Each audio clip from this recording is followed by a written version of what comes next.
Assalamualaikum warahmatullahi wabarakatuh. Nama saya Yudi Yunardi. Saya adalah instruktur SQL, Python, Data Analytics, Design Thinking, Digital Marketing, Digital Entrepreneurship, Tableau, dan Power BI.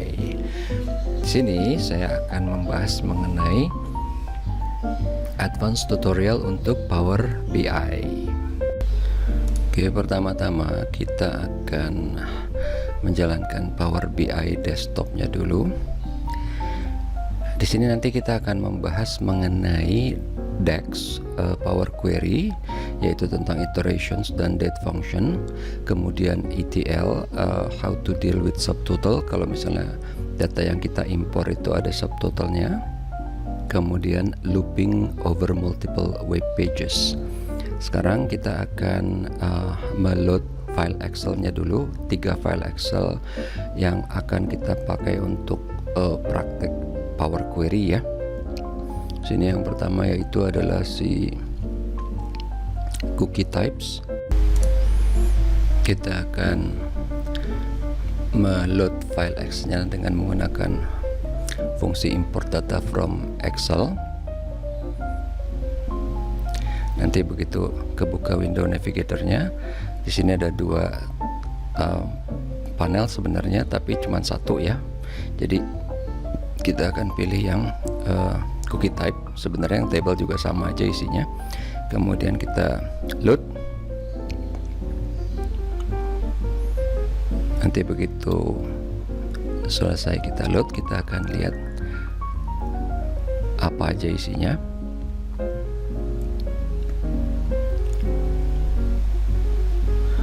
Oke, di sini cookie type, unit sold, revenue per cookie dan cost per cookie.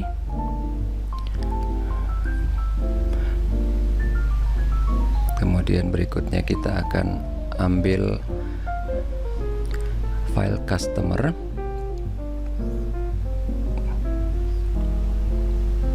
Sama seperti tadi, begitu terbuka window navigator, ini akan ada 2 panel, sebenarnya sama isinya ya. Ini table 1 dan customer, isinya sama.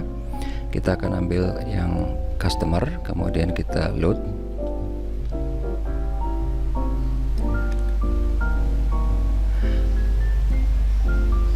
Nah, kita akan lihat di table isinya seperti apa untuk yang customer ini ya. Ada customer ID, name, phone, address, city, state, zip, country, dan lain-lain. Kemudian berikutnya kita akan ambil file orders ya. Again, di sini akan ada 2 table, sebenarnya isinya sama.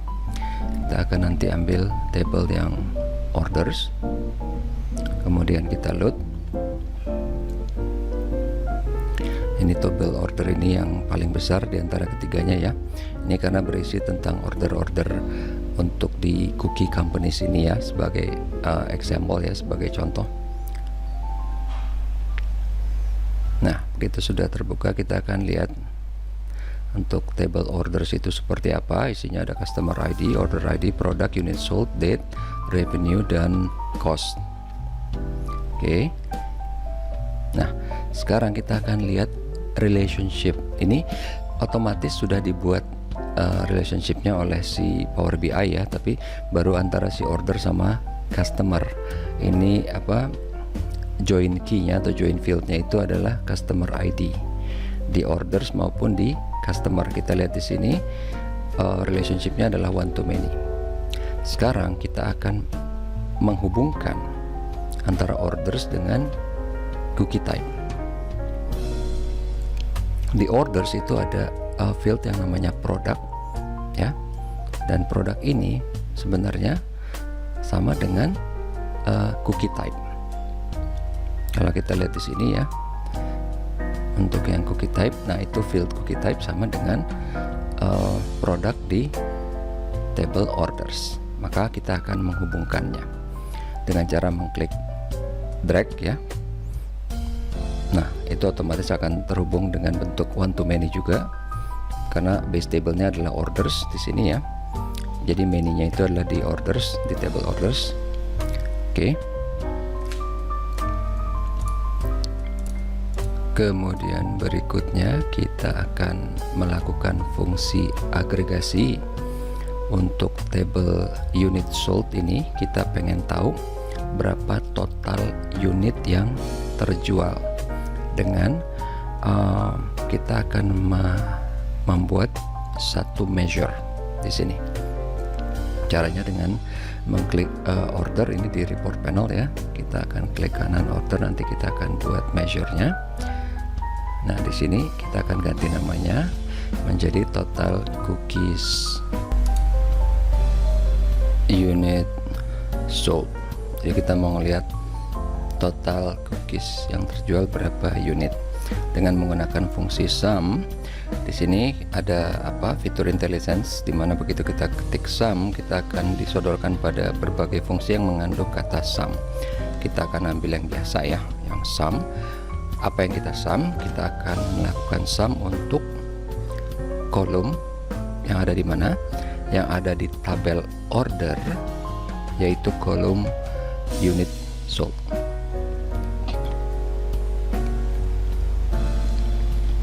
Kemudian kita tutup kurung, ketik enter. Nah, fungsi atau measure baru itu sekarang sudah ada di sebelah kanan ya. Kita lihat ada total cookies unit sold atau total cookies unit. Nah, begitu kita klik grafiknya akan muncul, tapi kita sekarang mau lihat matriksnya. Di sini terlihat total cookies unit yang terjual adalah 1.125.806. Kita juga bisa bikin detailnya dengan mengklik nama customer. Akan kelihatan tiap customer itu kita telah berhasil menjual berapa unit ke tiap customer dalam hal ini ya. Tapi di sini kita lihat masih ada angka desimal. Kita mau hilangkan dengan cara format ini ya. Dengan cara format pada tab measure tool, kita akan hilangkan desimalnya dan kita akan tambahkan ininya ya. Ada thousand separator. Sini fungsinya mirip banget dengan di Excel ya.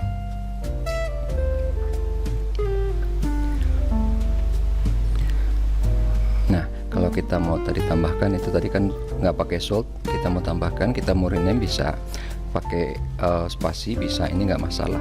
Justru lebih bagus supaya kita bisa lebih gampang ngelihat ini sebenarnya fungsi apa sih, ini sebenarnya measure apa sih yang kita buat, supaya kalau orang lain mau ngelihat juga lebih gampang dia ngelihatnya. Oke.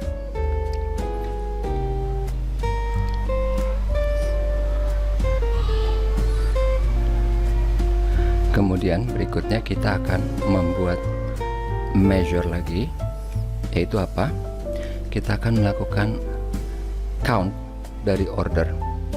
Perintahnya apa? Ini mirip lagi dengan Excel kan ya. Kita akan pakai count rows. Kita akan hitung barisnya. Dari apa? Dari tabel. Tabel apa? Tabel orders. Itu muncul tabel order, kita akan klik, kemudian tutup kurung. Nah, seperti biasa, measure-nya sudah terlihat di sebelah kanan. Begitu kita klik matriksnya, kita akan melihat seperti apa nih fungsinya jadinya. Jadi count orders dari orders table itu totalnya 700. Again, kalau kita mau bagi per nama customer juga terlihat di sini ya, ada berapa customer. Tiap-tiap customer dia melakukan berapa order, sehingga jumlah totalnya adalah 700. Kemudian di tabel order ini kita melihat ada customer yang melakukan repeat order. Nah, kita pengen tahu nih di tabel order ini sebenarnya ada berapa customer sih yang distinct gitu ya. Nah, kita akan membuat satu measure lagi untuk melihat sebenarnya ada berapa jumlah customer ya. Jadi di sini kita akan melakukan distinct. Kalau di SQL itu namanya select distinct ya. Di sini kita akan melakukan distinct count ya. Itu yang di bawah dari intelligence ini, kita akan ambil yang distinct count dari kolom dari tabel order untuk kolom customer ID. Oke, tutup kurung. enter. Kita akan lihat di sini measure-nya sudah ada, yaitu distinct customer. Kita akan buat matriksnya, kemudian kita masukkan distinct customer di situ, dan sini terlihat distinct customernya ada 5. Kalau kita lihat siapa aja di sini, ada ABC Groceries, Acme Bites, Park and Shop, Trash Delicious, sama Wholesome Foods. Oke, kalau kita lihat dari country, sini kebetulan semuanya adalah United States ya. Oke.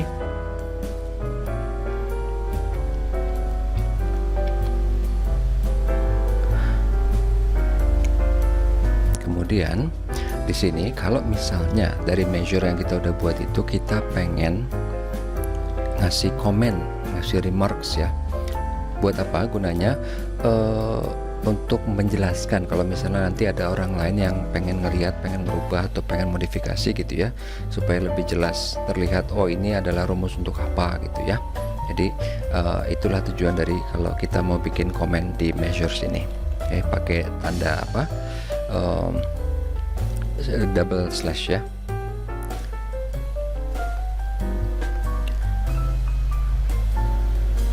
Oke, kemudian di sini kalau kita lihat lagi di tabel itu kan ada kolom revenue dan ada kolom cost. Jadi sebenarnya kalau kita tahu itu profit itu kan sama dengan revenue dikurang cost gitu ya. Jadi dari tabel order ini kita ngelihat kan ada kolom revenue-nya, ada kolom cost-nya. Kita akan buat measure-nya untuk si profit tadi. Jadi ini gampang ya. Jadi cuman total profit itu sama dengan apa? Sama dengan sum atau jumlah dari apa? Dari tabel order itu kolom revenue dikurang dengan sum dari tabel order untuk kolom cost. Tutup kurung, enter. Nah, kita akan lihat di sini total profit di sebelah kanan sudah ada.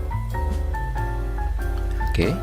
Nah, begitu kita centang akan terlihat di matriks itu yang di tempat distinct customer ini sudah ada total profit, yaitu sejumlah 2.717.070.5.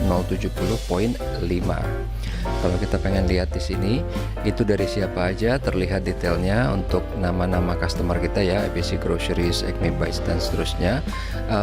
Mereka menyumbangkan berapa profit saja masing-masing, di sini kelihatan kan? Oke, kemudian ada cara lain lagi selain dari pakai measure itu, kita juga bisa pakai quick measure ya. Ini fitur baru. Jadi di sini kalau tadi kita langsung nulis rumusnya, kalau ini kita cuman klik and drag aja ya. Di quick measure itu kita dipilih subtraction, kemudian kita pilih base value-nya apa, kita pilih terus pengurangnya apa. Dan pas kita lihat di sini rumusnya sama persis dengan yang tadi, tapi ini lebih mudah gitu ya. Dan begitu kita lihat hasilnya pun sama persis, karena memang iyalah rumusnya sama persis kan. Coba begitu kita lihat di sini total profit yang kita buat nih, revenue minus cost tadi yang kita buat pakai click and drag itu ya, jumlahnya per baris semuanya sama, totalnya pun semuanya sama. Oke, kita lihat di sini rumusnya tuh kan, revenue minus cost itu sama, sum dari table order revenue dikurang sum dari table order minus cost, sama dengan tadi yang kita buat manual gitu ya.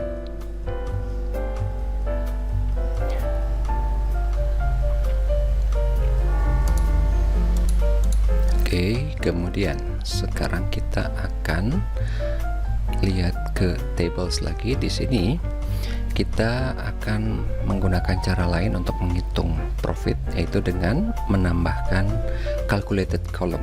Di sini kita menambahkan kolom yang bisa mengandung perhitungan. Itu apa? Nanti kita akan membuat satu kolom baru namanya profit, yang mana merupakan perhitungan dari apa? Kolom revenue dikurang dengan kolom cost. Jadi kalau di sini dihitungnya per baris. Kalau tadi kan agregat kan, dijumlah semua revenue, dijumlah semua cost baru dikurang. Kalau ini per baris. Pendekatan ini dua-duanya ada untung ruginya. Kalau yang agregat lebih cepat, tapi apa, nggak makan tempat. Kalau ini makan tempat cuman bisa dibikin lebih fleksibel, bisa tiring, bisa filter, bisa apa gitu ya kalau kita nambahin kolom. Jadi tergantung kebutuhan aja. Ini saya kasih dua-dua caranya, tinggal mana yang perlu, misalnya mana yang perlu dipakai sesuai dengan sikon.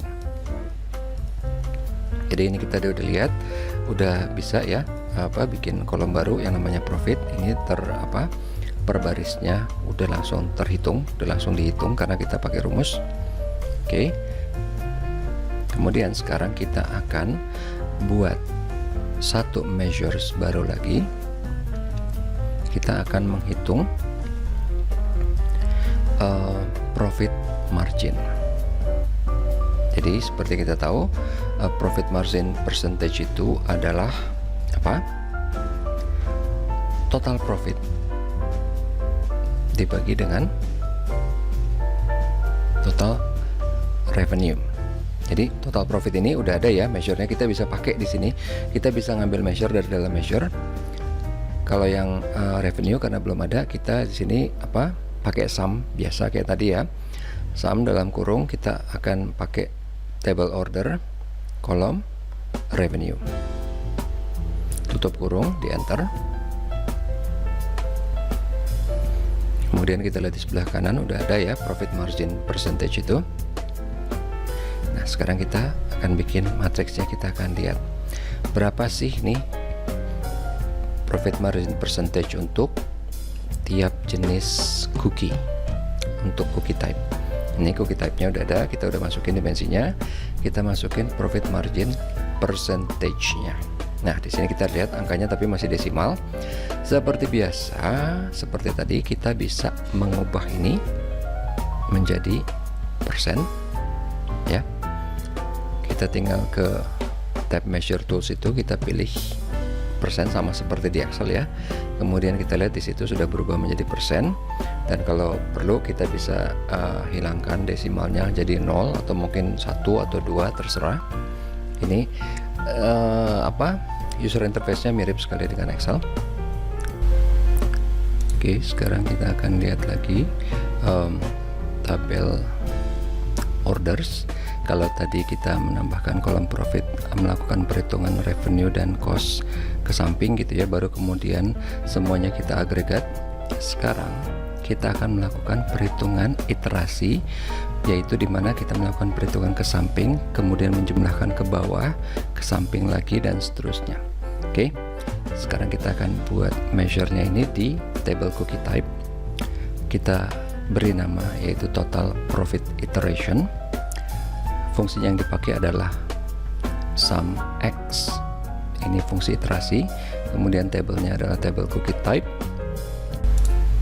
Kemudian ekspresinya itu adalah unit sold dikali dalam kurung revenue dikurang dengan cost. Ini kita ambil dari revenue per cookies dikurang dari table cookie types, kita ambil cost per cookies, ditutup kurung, kemudian klik enter. Nah, kita lihat di kanan itu measure yang kita buat sudah ada. Kemudian kita akan tampilkan measure ini di matriks yang ada supaya kelihatan side by side. Di sini terlihat bahwa ada sedikit perbedaan, itu biasanya karena pembulatan, tapi angkanya itu sama, cuman karena ada pembulatan di sini ya perkalinya, sehingga ada perbedaan sekitar berapa, 6 rupiah kalau nggak salah ya. 6 ya, ini dolar apa rupiah ya, 6 dolar lah ya. Oke, sekarang kita akan lihat lagi dari tabel orders. Kita akan menambahkan kolom untuk fungsi date atau day atau fungsi waktu. Kita akan menambahkan fungsi day of week. Di sini sama seperti Excel, kita akan mengambil fungsi weekday dari tabel order untuk kolom date. Kemudian return tabnya di sini ada beberapa pilihan. Kita mau yang hari pertama itu Sunday atau Monday, kita pilih yang pertama, hari pertamanya Sunday. Kemudian tutup kurung, enter. Nah, di sini akan terlihat di tanggal yang bersangkutan itu hari keberapa dalam seminggu. Ingat ya tadi type 1 hari pertama adalah Sunday atau hari Minggu. Oke. Jadi nanti di sini kita mau ngelihat order itu kebanyakan terjadi kalau dalam seminggu itu di hari apa. Oke, kita buat matriksnya. Kita lihat di sini day of week-nya, tapi ini masih tergabung semua. Kita akan pisahkan. Kita akan masukkan si day of week itu sebagai aksis, sehingga akan terlihat dari hari 0 sampai ke 6 itu yang paling banyak order di hari keberapa. Dalam hal ini bukan 0 ya, tadi 1 ya. 1, 2, 3, 4, 5, 6, 7 di hari hari pertama dan kedua tadi tidak terlalu banyak. Yang banyak tadi di hari ketiga dan seterusnya. Oke, sekarang kita akan menambahkan kolom lagi. Di sini kita mau melakukan fungsi find. Jadi kita mau melihat produk yang ada coklatnya. Dengan cara apa? Kita find teks yang mengandung kata coklat. Jadi di sini find dalam kurung kita masukkan kata coklat, di mana di table order di kolom apa? Di kolom produk. Nah, start positionnya apa? Di karakter pertama. Kalau misalnya nggak ada, gimana? Kita akan kasih angka 0. Kalau ada, dia akan kasih angka 1. Oke, kita lihat di sini. Jadi kalau misalnya yang 0 itu berarti dia nggak ketemu kata coklat. Kalau misalnya 1, dia ketemu kata coklat. Jadi di sini nanti ini kita pengen gabungkan dengan fungsi atau measure lain, yaitu apa? Yaitu if. Jadi kita tambahkan if di depannya. Logicalnya itu adalah, jadi kalau tadi misalnya dia return fungsinya itu di atas 0, berarti mengandung coklat, maka di sini kita akan tuliskan kata-kata has coklat. Kalau misalnya enggak atau else, itu kita akan tuliskan kata-kata no coklat, tutup kurung, enter. Nah, yang tadi 1, 0 itu udah berubah menjadi has coklat atau no coklat. Jadi di sini ini juga berguna untuk mengkategorikan gitu ya produk. Kalau misalnya kita lihat, terutama kalau misalnya kita mau gabungkan juga dengan apa? Dengan profit margin. Jadi sini kita akan buat lagi satu measure lagi. Apa itu? Untuk coklat chip with penjualan yang di atas 500 unit. Oke, di sini kita akan pakai fungsi calculate. Expressionnya itu adalah count. Kita akan menghitung count rows, baris dari tabel apa? Dari tabel orders. Kemudian filter yang akan kita pakai yaitu dari tabel orders adalah kolom unit sold. Jadi unit sold yang di atas 500. Dan di sini kita menggunakan dua filter. Yang pertama tadi untuk unit sold. Yang kedua kita akan pakai filter untuk produk dari tabel orders, kolom produk dengan tanda 2 sama dengan, yaitu artinya mengandung teks apa? Mengandung teks yaitu tadi string coklat chip. Oke, tutup kurung, enter. Kita lihat sebelah kanan, measure-nya sudah ada. Kita akan buat matriksnya. Kemudian kita masukkan measure tersebut ke matriks yang tadi baru kita buat. Di sini terlihat totalnya ada 185 baris yang unit sold-nya di atas 500 unit. Kalau kita pengen lihat apa aja itu juga bisa kelihatan, misalnya cookie type-nya apa aja. Berarti ini kebetulan cuma satu jenis coklat chip ya. Atau misalnya kita pengen lihat apa, nama customer siapa aja yang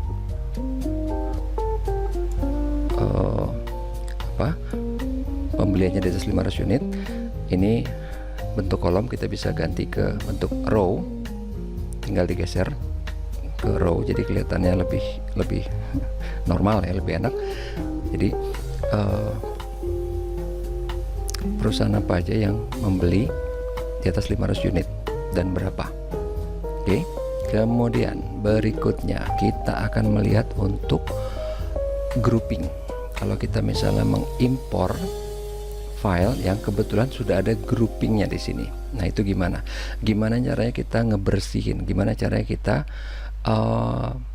menghilangkan, bukan menghilangkan ya, tadinya kan ada di samping, tadinya ada di kolom, kita akan tadinya ada di baris, kita akan buat menjadi kolom. Oke. Kita masuk ke Power Query dulu. Tadi kita nggak langsung load ya, kita edit dulu.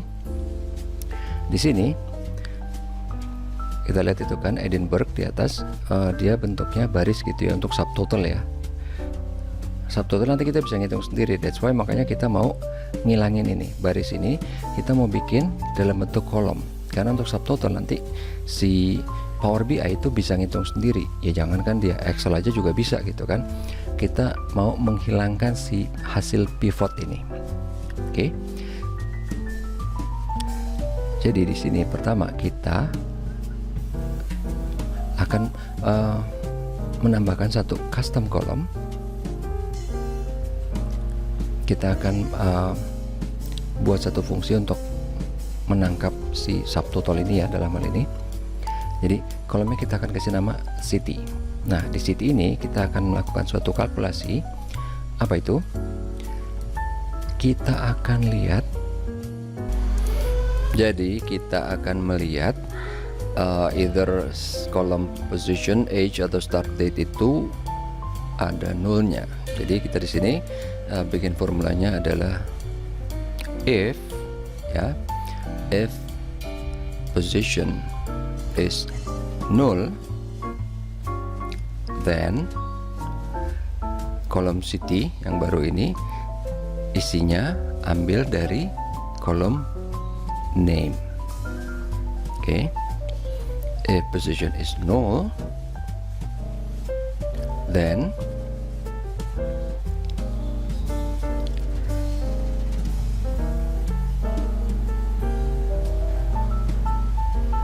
name, else salah ini ya, ini intelligence-nya kecepatan kita. Else kalau misalnya null, jadi di sini kalau position is null ambil dari name, kalau enggak isi dengan null. Oke. Enggak ada error ya.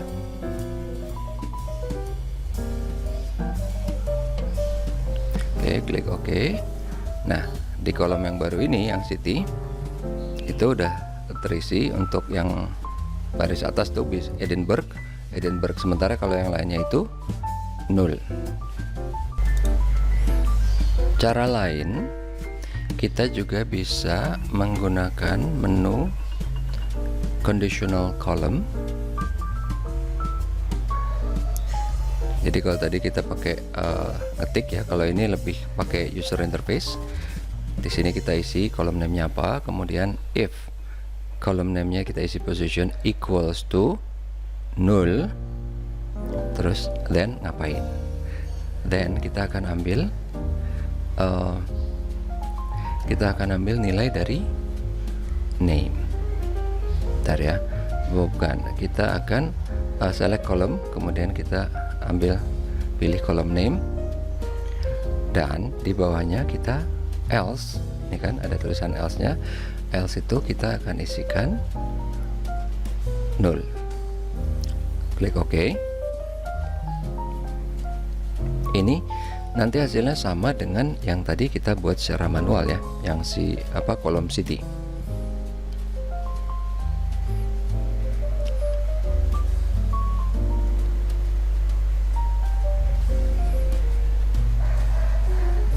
Ini kita ganti aja biar kelihatan samping-sampingan ya. Kita ganti namanya jadi city 2. Kita lihat ini. Nah, hasilnya sama ya antara city dengan city 2. Ini cuman apa, cara lain, alternatifnya aja. Terserah kita mau pakai yang mana. Oke, di sini biar nanti nggak bingung ya, city 2 nya saya hapus, remove.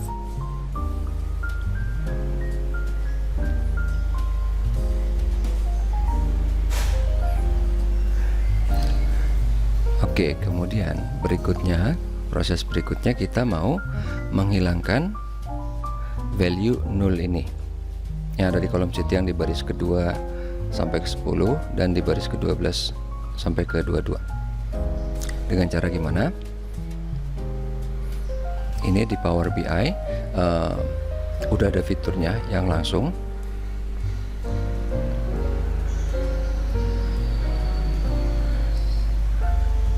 Jadi kita bisa melakukan transform. Di sini kita pilih tab transform untuk fill. Nah, di sini nanti ada pilihannya. Ini untuk di section any column ini ya. Kita pilih fill, kita isi. Nah, ini ada pilihannya ke bawah atau ke atas. Jadi nanti kita akan fill ngikutin yang mana nih, ke atas apa ke bawah, tergantung ini subtotalnya adanya di mana kan. Dalam hal ini kan adanya di atas, jadi kita pilihnya down, ke bawah gitu. Jadi kita akan pilih Edinburgh, kemudian untuk yang 0 di bawahnya akan mengikuti Edinburgh, jadi ke arah bawah gitu ya. Jangan bingung ya, jangan salah, kita pilihnya down, ke arah bawah ya. Langsung udah gampang kan, udah langsung terisi Edinburgh semua, ngikutin yang atas ke arah bawah ya, fill down. Oke.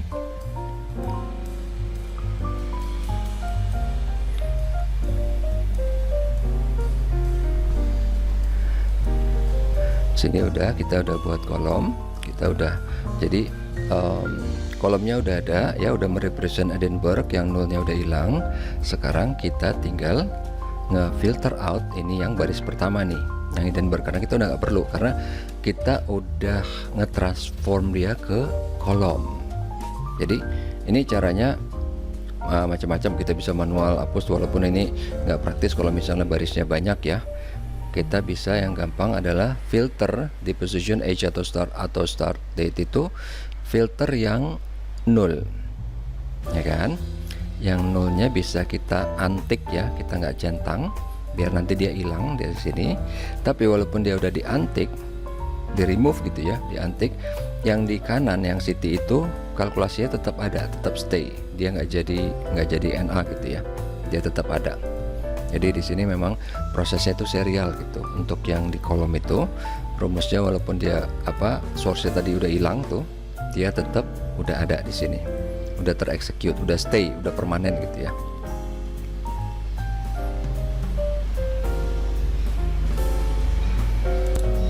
Oke, di sini kita udah lihat ya, semuanya udah pindah. Jadi yang subtotalnya udah nggak ada di city, di kolom city udah Edinburgh semua isinya, udah sesuai gitu ya. Kemudian nanti kita akan balik ke type home, karena kan tadi ini applied stepnya ini belum di execute secara permanen.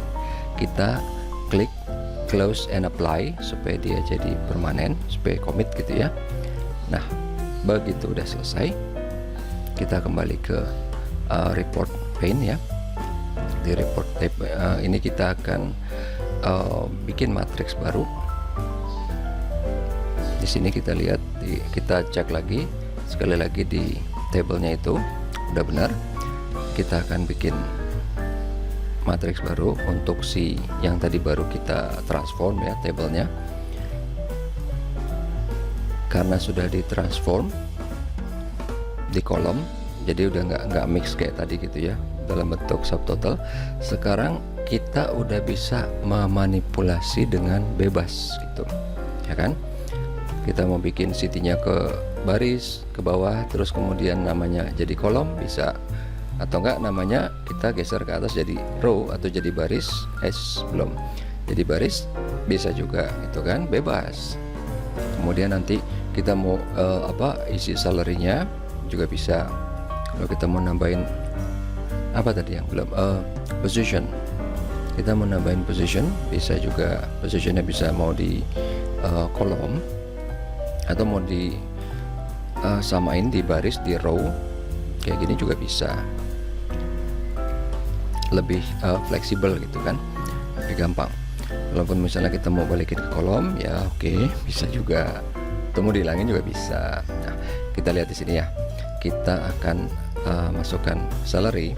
Kemudian seperti biasa, ini kan salary-nya kan masih angka biasa. Kita pengen supaya ada thousand separator, dan kita mungkin nggak perlu desimal. Ya tergantung, kalau rupiah nggak pakai, kalau dolar mungkin pakai, tapi kalau nggak pakai juga nggak apa-apa. Kita di sini contohnya nggak pakai desimal, tapi kita pakai thousand separator. Nah, di sini kita juga udah bisa ganti, misalnya nanti kita ganti pakai grafik, kita pakai tree maps atau apa. Gunanya apa? Supaya sekilas langsung kelihatan porsi terbesar itu di siapa, di mana. Dalam hal ini karena ini salary, dari sekilas ini kita udah tahu langsung salary paling gede siapa, Angelica Ramos, ya kan. Kemudian ke nomor 2-nya either itu Tatiana atau Cedric Kelly. Coba sebentar, ini kalau salary by city oke, cuman ini kebetulan datanya cuma London dan sama Edinburgh ya, jadi London yang porsinya lebih gede. Coba kita ganti lagi, sekarang kita ganti ke city, nggak usah ada nama city, nggak usah ada nama citynya, tapi namanya aja biar lebih gampang kelihatan nih kan, lebih enak, lebih gampang dimanipulasi. Oke. Ini udah tadi ya, kita udah ngerubah, udah bisa ngetransform yang tadinya ada subtotal. Kemudian sekarang kita akan lihat gimana kita looping through multiple web page. Sekarang kita ambil dari web page yang namanya planecrashinfo.com. Jadi kecelakaan-kecelakaan yang terjadi ya.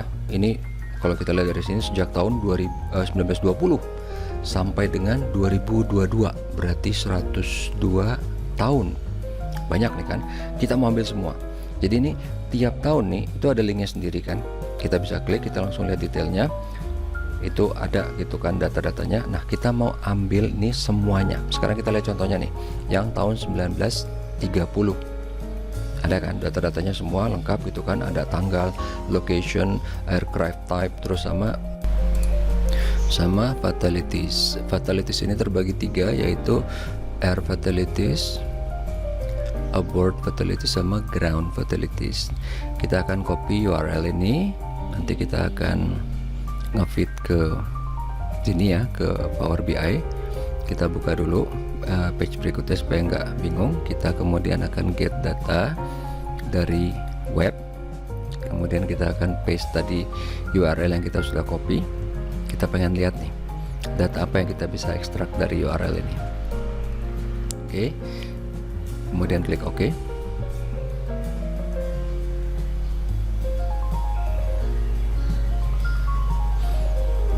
Nanti di sini akan terlihat sama seperti waktu kita export Excel, import Excel ya. Ini ada tabelnya. Begitu kita lihat tabelnya, oke, ini sudah berbentuk ya. Ada date-nya, ada location operator. Tapi kita akan transform dulu datanya. Kita akan pakai query editor. Nanti di sini kita lihat date, oke. Kemudian location operator, aircraft, oke. Fatalities ini kita mau pecah 3 karena ini masih satu kolom. Sebenarnya ini kan 3 kolom ya. Karena di dalam kolom ini kita lihat ada 3 angka. Oke, kita pengen pisahin 3 angka itu gimana? Kita pertama coba pisahin by delimiter, karena di situ delimiternya kan slash ya. Kita coba pisahin dulu angka pertama. Kita pakai slash, dan kita akan gunakan ini. Karena ini slashnya cuman muncul sekali, kita akan pakai split at leftmost delimiter ya. Kita akan pilih yang leftmost delimiter, kemudian nanti kita akan klik OK.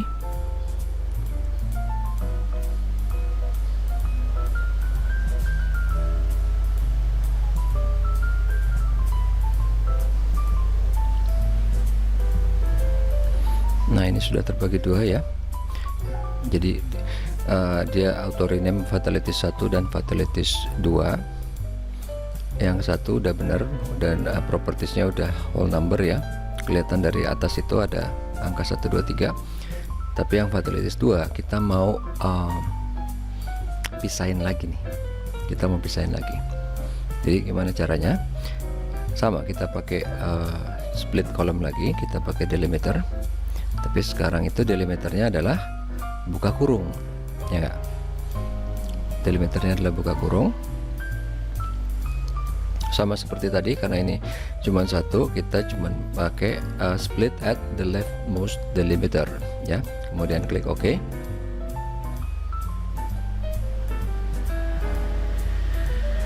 Nah, di sini udah kebagi 3 ya, fatality 1, 2, 21, 22. Ini kan apa, dia otomatis numberingnya ya. Nanti kita bisa rename kolomnya. Tapi kita rapiin dulu nih yang fatalities 2.2. Jadi kalau tadi itu dari kita pakai delimiter untuk misahinnya, sekarang kita rename dulu. Ini kita ganti namanya jadi air fatalities. Ini memang karena ada di websitenya ya, ada keterangannya. Kemudian kolom kedua juga kita akan rename. Ini adalah abort fatalities. Kemudian kolom ketiga kita akan rename menjadi ground fatalities. Ini karena memang sesuai dengan keterangan di websitenya ya, kita samain aja. Oke.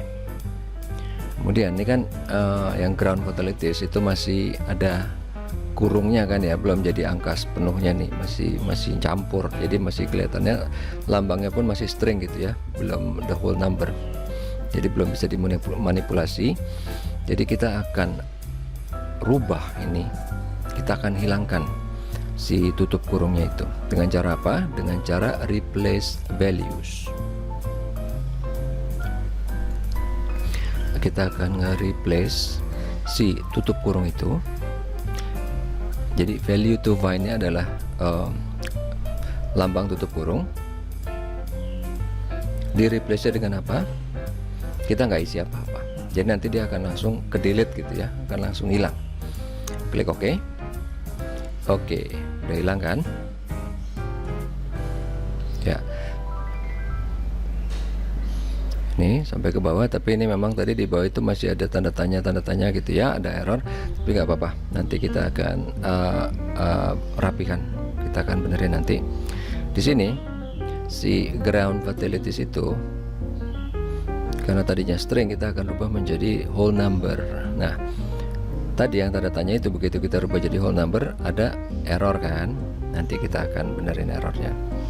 Sini kan we could not convert to number, karena tadinya mungkin tanda tanya atau apa gitu ya, ada karakter aneh. Jadi begitu di convert ke number yang lainnya bisa, tapi yang ini enggak. Sekarang kita rename dulu gitu ya, query-nya jadi air events.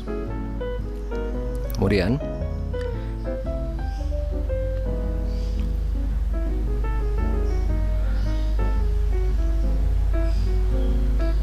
di sini kita akan ke advanced editor.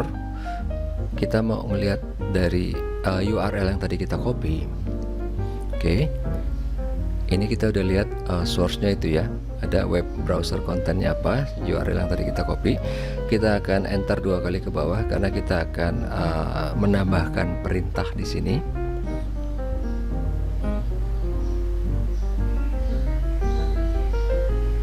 Jadi pertama kita akan bikin kontainernya yaitu year, yang nantinya akan diinput ya.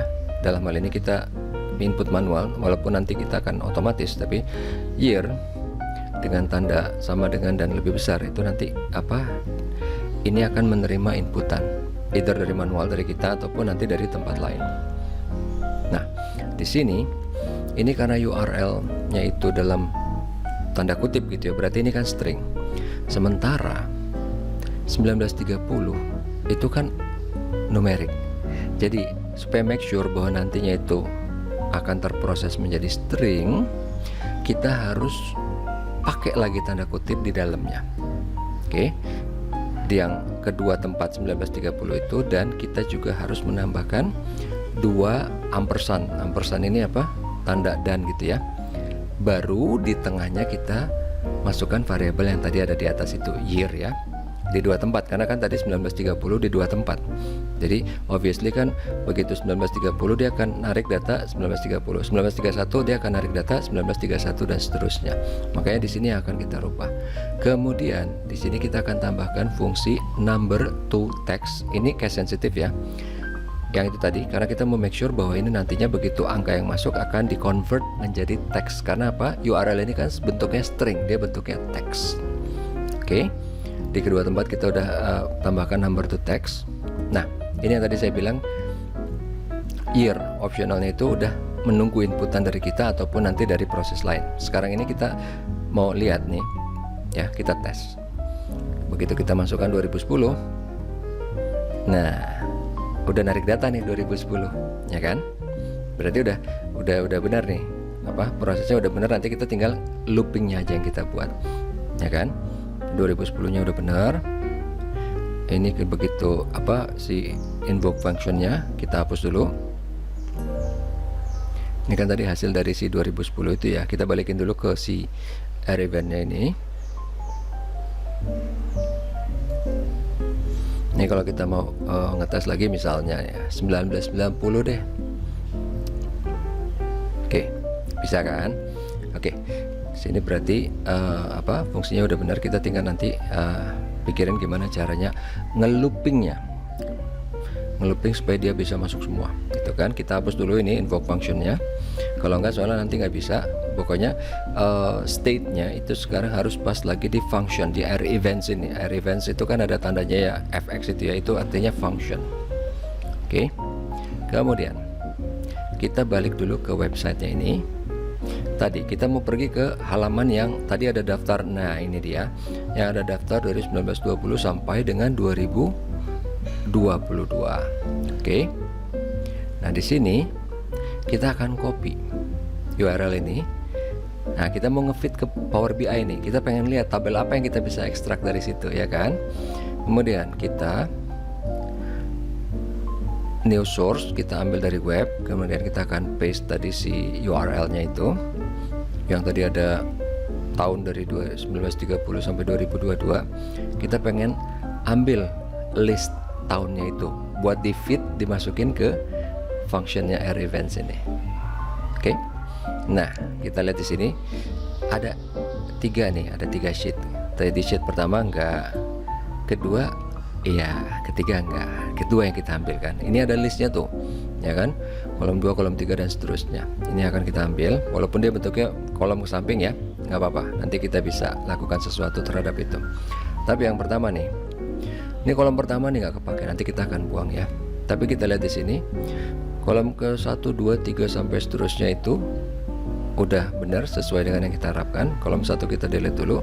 Nah ini kolom kedua dan seterusnya itu isinya sudah list dari tahun yang kita mau ya, list dari tahun yang kita mau. Oke, nah ini gimana caranya? Yang tadinya ke samping kita pengen bikin ke bawah supaya bisa ngefitnya proper gitu ya. Kita pakai transform, kita pakai unpivot column. Yang tadinya ke samping itu akan rata ke bawah kan, dan rata ke bawah, yang nolnya udah nggak ada. Oke, nah ini karena kita nggak perlu atribut yang ini kan, kita bisa remove.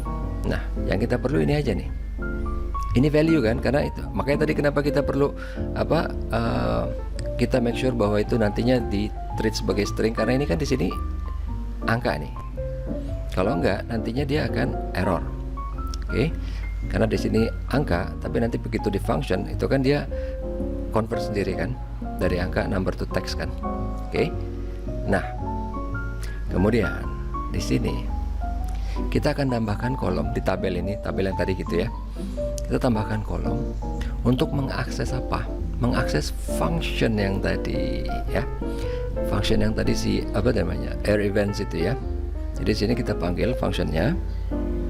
Kemudian, nah kita masukin kolom apa yang kita mau apa ngambil.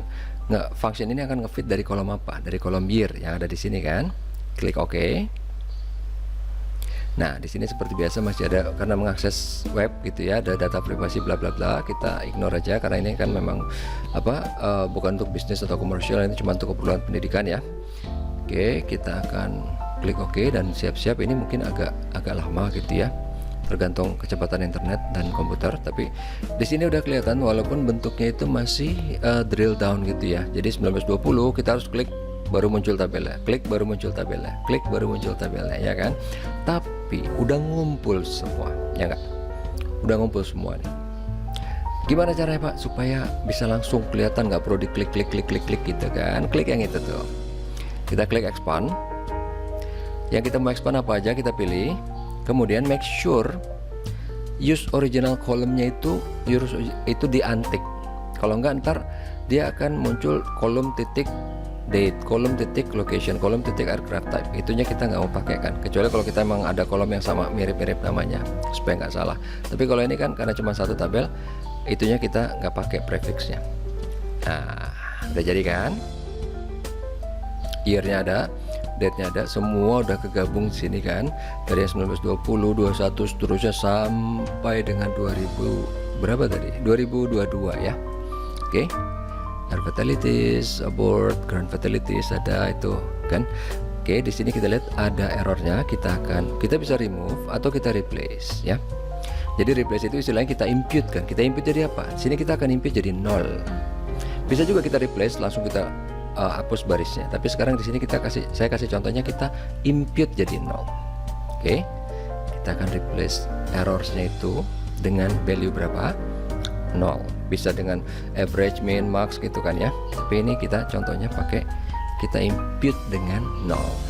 Di kolom yang ketiga ini juga gitu. Dan untuk ground fatalities kita akan replace errornya dengan 0 supaya nanti gampang dimanipulasi nih pas lagi di dashboardnya gitu ya, lagi di reportnya, sorry. Oke, udah jadi. Di sini kan udah nggak ada error ya, di air fatalities, di abort ataupun di ground fatalities. Kita rename dulu, ini namanya adalah air events complete supaya gampang gitu ya, karena fungsinya air events. Ini yang sudah complete semuanya, mengandung semua dari semua tahun gitu ya. Udah kita looping dari web page ya. Kita close apply dulu. Ini kemungkinan agak lama, akan saya speed up ya biar nggak lama nunggunya. Oh ya, ini ada error tapi bukan dari dia, ini adalah dari yang Kevin Cookie Company tadi, karena filenya saya hapus ya. Ada error tapi gak apa-apa. Ini kita akan apply change dulu. Saya percepat lagi biar gak kelamaan gitu nunggunya ya.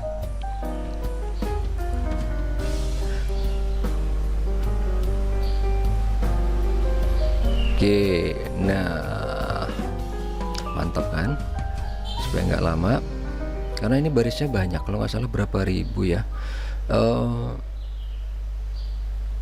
Kurang cepat ya, 4000 kalau nggak salah sih, 4000. Coba kita lihat. Oke, something 5000 masih lebih. Pas, oke. Sip, udah kan? Nah, di sini kita akan lihat. Oke, udah ada nih kan. Dan ini udah kelihatan apa tadi kan? Kita buka dulu ininya tadi apa, Power Query Editor. Kita pengen make sure bahwa si 3 kolom itu, nah 3 kolom itu ternyata belum berubah jadi whole number. Apa dia, kita harus make sure lagi bahwa dia sudah terubah jadi whole number. Supaya apa? Supaya nanti pas kita mau melakukan perhitungan, kita melakukan apa, operasi di report itu bisa proper gitu kan. Oke, ini apply change kayaknya kita percepat lagi ya. Tadi saya salah itu karena harusnya kita make sure dulu di sini bahwa dia sudah menjadi apa, kolomnya sudah menjadi whole number, bukan string. Bukan string ataupun bukan yang lain gitu ya. Supaya apa? Nanti kita akan lihat waktu kita bikin matriks ya, kita masukin abort, air fatality, supaya dia kalau berbentuk string dia kan nggak bisa diplot di grafik kan. Nah, kita lihat di sini nih. Kalau dia abort, air fatality sama ground fatalities, dia udah berbentuk angka, dia bisa dibikin grafik. Contoh nih kan. Oke, ini kan grafik garis, tapi kan kita belum kasih dimensi nih. Kita kasih dimensinya dulu, year-nya kan. Nah, tapi year-nya itu belum taruh di axis. Kita taruh di axis dulu. Nah, udah kan? Oke, udah kelihatan, udah bagus, ya kan, udah proper. Jadi di sini jangan heran itu ada tahun 2001 apa-apa yang tinggi banget ya, ground fatalities-nya itu adalah 9/11 ya. Ya wajar lah ya. Jadi kecelakaan udara tapi ground fatalities-nya gede gitu ya. Iyalah, nabrak gedung gitu kan. Banyak yang meninggal yang bukan dari pesawatnya gitu kan. Tapi meninggalnya memang dari di groundnya. Iyalah, namanya juga ground fatalities.